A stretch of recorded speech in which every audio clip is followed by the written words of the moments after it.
Au bord de l'eau. Chapitre 4. Page 134. Partie 26 ou 27. Il conclut donc. Puisque le sous-directeur a la bonté de nous accorder son patronage, nous sommes de tout cœur prêts à devenir bonzes et à nous remettre entièrement à lui. La résolution ainsi prise, ils préparèrent dès ce soir les vêtements, le pécule, les pièces de soie et les cadeaux nécessaires. Le lendemain, ils furent debout aux pointes du jour. Les fermiers furent chargés des bagages et les deux hommes prirent la route en direction du mont des 5 terrasses. Dès le début de la matinée, ils étaient au pied de la montagne.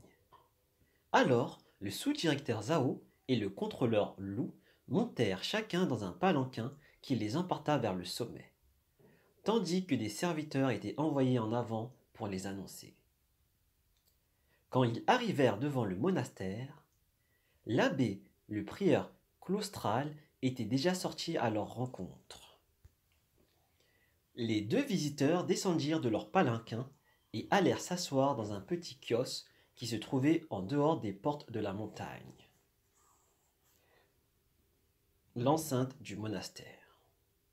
À l'intérieur, cependant, le doyen Sagesse Parfaite, informé de leur arrivée, sortit à son tour, suivi du capiscole et d'acolytes pour les accueillir. Note: Chanmen, les portes de la montagne. Variante de Chanmen, voire note numéro 19, passant 138. Terme qui désigne la porte principale, surmontée d'une tour à étage, d'un temple au monastère, par extension. C'est simplement le temple au monastère lui-même, les temples étant de préférence bâtis dans des beaux sites de montagne. Fin de note. Quand ils arrivèrent devant le monastère, l'abbé et le prieur claustral étaient déjà sortis à leur rencontre. Les deux visiteurs descendirent de leur palanquin et allèrent s'asseoir dans un petit kiosque qui se trouvait au dehors des portes de la montagne, l'enceinte du monastère. À l'intérieur cependant, le doyen Sagesse Parfaite, informé de leur arrivée, sortit à son tour, suivi du capiscole et d'acolytes, pour les accueillir. Le sous-directeur Zhao et le contrôleur Lou saluèrent selon les rites le vénérable qui, joignant les paumes en guise de bienvenue, leur dit: « Notre charitable donateur a fait un long et bien pénible voyage. » Note: Wenzun ou Eishi. Joindre les 10 doigts.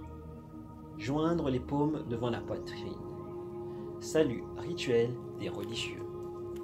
Fin de note. Le sous-directeur Zhao et le contrôleur Lou saluèrent selon les rites le vénérable qui, joignant les paumes en guise de bienvenue, leur dit: « Notre charitable donateur a fait un long et bien pénible voyage. »« C'est certaine petite affaire, répondit le sous-directeur Zhao, qui m'amène à votre précieux monastère pour vous présenter une requête. »« Dans ce cas, dit le vénérable, veuillez entrer dans le Fangzheng et prendre le thé. » Le sous-directeur s'y dirigea, suivi de Luda. Quand tous trois furent dans la salle de l'abbé, le vénérable convia le sous-directeur à s'asseoir à la place de l'hôte. Luda s'installa en deçà, sur un siège de méditation. Le sous-directeur lui glissa à l'oreille: « Vous venez ici pour entrer en religion, et vous vous asseyez devant le vénérable? »« Eh, nous n'entendons rien à ces choses, » grogna Luda, qui se releva et resta debout aux côtés du sous-directeur Zhao.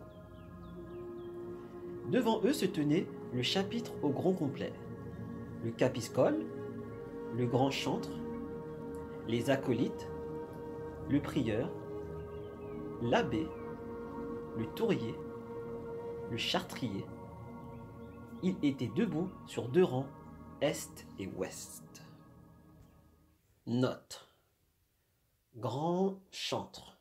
Pour traduire Waignon, le directeur de la salle de méditation et directeur des chœurs dans la grande salle de l'hôtel, son grade n'est pas très élevé dans la hiérarchie ecclésiastique, mais son rôle est très important.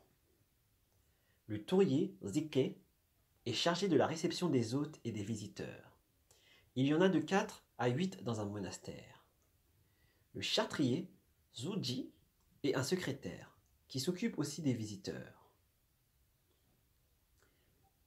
La rangée se compose de 6 dignitaires ecclésiastiques qui sont l'abbé, Jusi, le prieur claustral, Jansi, le procureur, Fuzi, chargé de la comptabilité, le grand chantre, Wainyo, le pitancier, Jianzhou, chargé des cuisines, et le chevessier, Zikeng, chargé du matériel et de l'entretien. Occupe le rang ouest 6 hôtes, le capiscole, Shouzuo, le chartier, Zhuji, secrétaire du capiscole, le chevessier, Zikeng, chargé des instruments du culte, le baigneur, Ziyu, chargé des bains, le bédo, Zijian, chargé des salles et des ornements, et le portier, Zike, chargé des visiteurs. Il va sans dire que ces équivalences en français sont parfois approximatifs. Fin de note. Dans ce cas, dit le vénérable, veuillez entrer dans le Fangzheng et prendre le thé. Le sous-directeur s'y dirigea, suivi de Luda. Quand tous trois furent dans la salle de l'abbé, le vénérable convia le sous-directeur à s'asseoir à la place de l'hôte. Luda s'installa en deçà sur un siège de méditation. Le sous-directeur lui glissa à l'oreille. « Vous venez ici pour entrer en religion et vous vous asseyez devant le vénérable ?»« Hé, nous n'entendons rien à ces choses !» grogna Luda, qui se releva et resta debout aux côtés du sous-directeur Zhao. Devant eux se tenait le chapitre au grand complet. Le capiscole, le grand chantre, les acolytes, le prieur, l'abbé, le tourier, le chartrier. Ils étaient debout sur 2 rangs, est et ouest. Les domestiques du sous-directeur rangèrent le palaquin et apportèrent ensemble dans la salle un coffre dont ils étalèrent le contenu devant l'assemblée.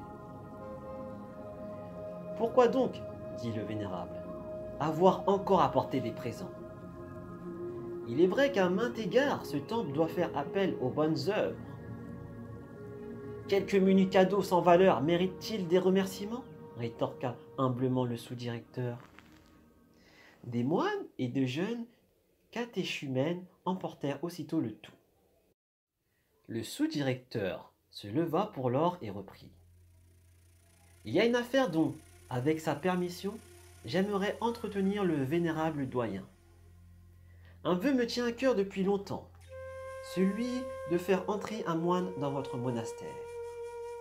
J'ai déjà fait l'acquisition du certificat et du document d'engagement, mais jusqu'à présent, je n'avais trouvé personne pour recevoir la tonsure.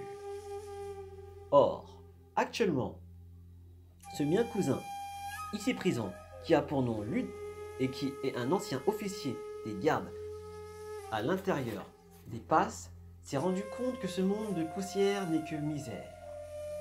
Il désire renoncer au siècle et entrer en religion. J'espère 10 000 fois que le vénérable voudra bien l'accepter au nombre de ses moines.